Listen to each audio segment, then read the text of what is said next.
Vamos começar falando sobre o continente africano, tendo como referência nossas páginas 58 a 70, e no finalzinho temos uma atividade da página 70 a 73. Vamos lá. O continente africano, sua localização e aspectos naturais.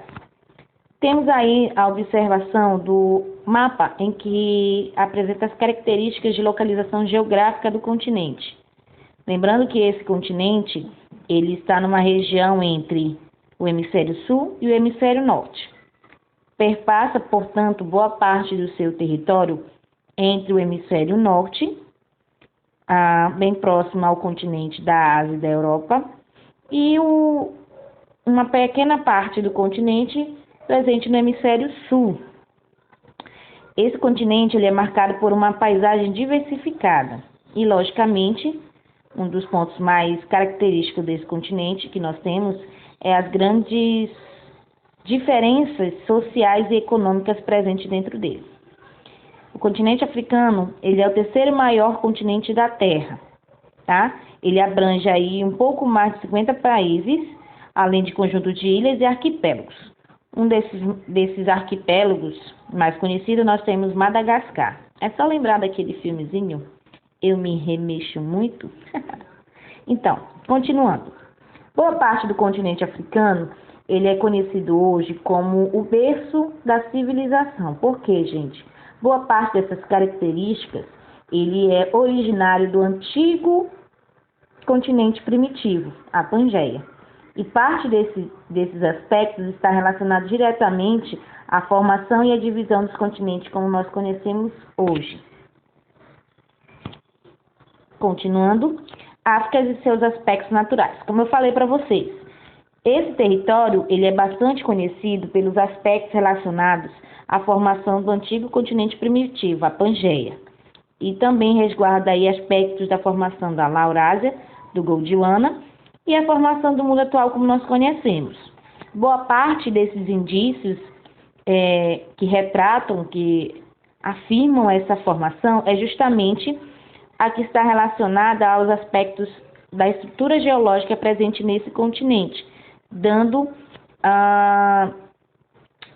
afirmações relacionadas a esse contexto de estrutura, né? Tanto a formação dos seus escudos cristalinos, das suas formações mais recentes, tudo isso relacionado àquela formação oriunda após a divisão inicial dos continentes, iniciado principalmente com o dilúvio, beleza?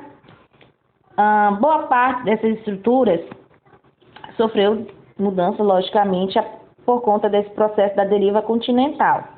Além, logicamente, como eu falei para vocês, da formação dos escudos cristalinos, das cadeias de montanhas oriundas ao movimento das placas tectônicas, a estruturação e a formação dos desertos, conhecidos comumente como Sahel, além, logicamente, da formação das planícies e depressões presentes dentro desse continente.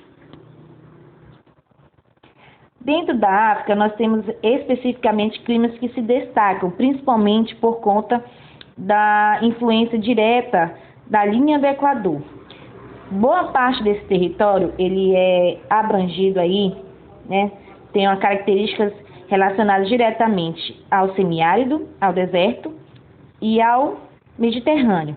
Entretanto, nós percebemos através do mapa que nós temos aí alguns aspectos relacionados ao clima de frio de montanha. Por quê, gente? Porque a África também apresenta alguns aspectos relacionados à formação de cordilheiras, de áreas de grande altitude.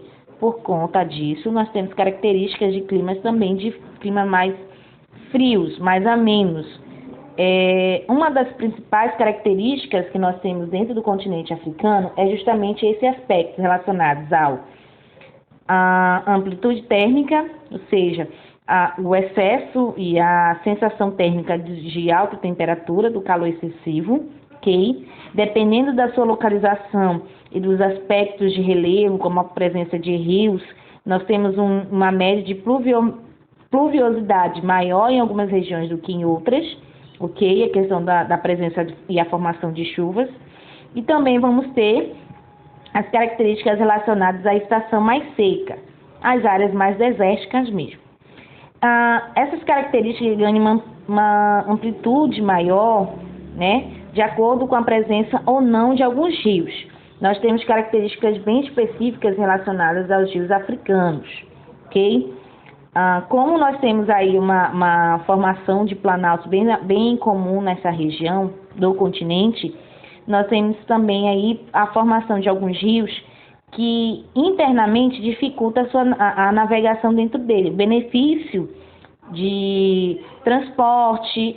Entretanto, boa parte desses rios acaba ajudando e auxiliando na produção de energia. Nós temos um dos mais conhecidos, por exemplo, o Rio Nilo. O Rio Nilo ele é de difícil navegação, entretanto, boa parte da sua extensão é utilizada justamente para a produção energética, tanto para o fornecimento de energia no continente africano, quanto também de regiões vizinhas, dada a grande importância que o Rio Nilo possui. Como eu falei para vocês, por conta das relações de clima, né, nós temos a formação de alguns rios temporários. O que são rios temporários? São aqueles rios que, em épocas de período mais chuvoso, ele aparece e o seu curso ele se destaca ao longo aí desse período mais chuvoso. Em épocas de clima mais seco, de verões extensos, a tendência é que esse rio, esse leito desse rio, ele vai desaparecer, dando um status de morto. Mas esse rio ele não morre por completo. Porque, gente, quando volta a estação chuvosa novamente, ele reaparece passando por onde se conheceria e se determina ser o leito desse rio.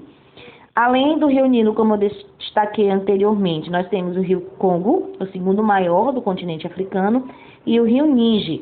Boa parte desses rios, eles são utilizados para sobrevivência, meios de sobrevivência e fonte de subsistência de muitos povos nativos africanos. Por quê, gente?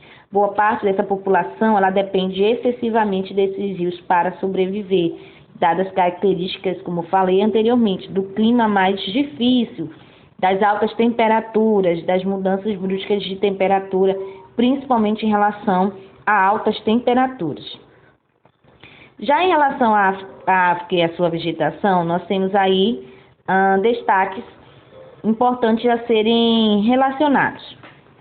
Apesar de muita gente entender que a África se posiciona em uma localização onde exista um calor excessivo, boa parte das vegetações presentes delas não se caracteriza somente sobre áreas desérticas ou de semiárido. Por exemplo, é comum nós encontrarmos, logicamente, as áreas de savanas, as áreas de estepes, as áreas do próprio deserto, do Sahel. Entretanto, nós também encontramos áreas como floresta equatorial, que vão dar suporte e acaba auxiliando a formação de uma flora e de uma fauna rica e bastante diversa dentro do continente africano.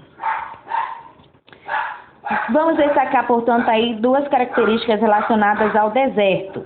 Nós temos, portanto, o deserto do Saara, o mais conhecido mundialmente, mas também temos o deserto do Kalahari, localizados ambos na região norte, Saara, e o Kalahari, a região sul, ok? Uma das características bem comuns dessas áreas de deserto é que, durante o dia, a temperatura média pode chegar até 50 graus Celsius, muito quente.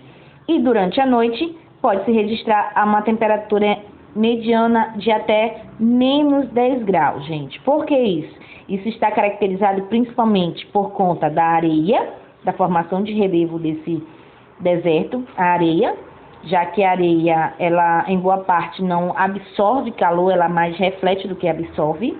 Então, boa parte da sensação térmica externa desse deserto é realmente muito quente. Durante a noite, justamente por não haver a presença de uma vegetação que absorva calor, a temperatura ela cai tão drasticamente que gera, portanto, uma temperatura muito baixa. Dessa forma, nós temos aí as características específicas do deserto. Bom, por hoje, com relação ao continente da África, nós temos aí, portanto, falando e destacando os aspectos naturais relacionados à geografia, ao relevo, ao clima e à vegetação. Até a próxima aula. Tchau, tchau.